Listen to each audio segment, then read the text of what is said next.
Say we're placing the charge port cover on the Samsung S5. That's the small metal piece that goes over your USB data and power cable. A lot of people don't like it because it's kind of annoying, and every time you're done charging and you unplug the cable, a small warning will show up on your screen and it doesn't go away. You just have to like wait it out, which is kind of annoying.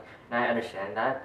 But I actually purchased this phone because I want the waterproof capabilities. That way if I go to a water park or I'm at the beach, I can use the crispy 4K and get some video. So this job is incredibly simple. All you need is a small Phillips head screwdriver, preferably magnetized, although it doesn't have to be. You want it to be small because the screw is very small and you don't want to strip the screw inside. You also need a small prying tool that can be the same screwdriver, or it could be your fingernail.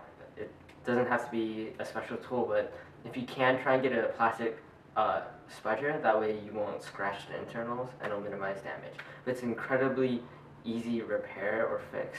Even if you've never opened up your phone before or you're not a DIYer, you'll find it's incredibly easy. You won't have a problem completing the job.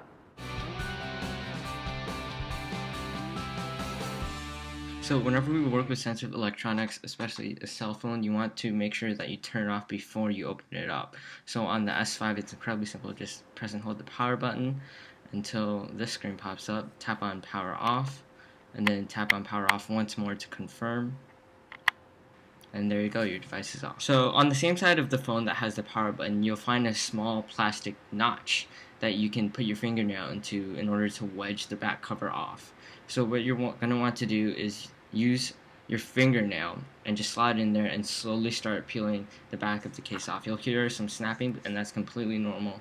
And the piece is incredibly flexible, so you don't have to worry about it breaking. But even if you does, the piece is really cheap. It's like $3 off eBay. Now that we have the case off, you can see the battery, the micro SD card, and the SIM card. Now there are two screws on the bottom, but the one I'm pointing to right now is the one that you want to remove. So take your small magnetic Phillips screwdriver and just unscrew. So you want to get your pry tool and get between the metal shiny bezel and the white plastic and pry that piece up there.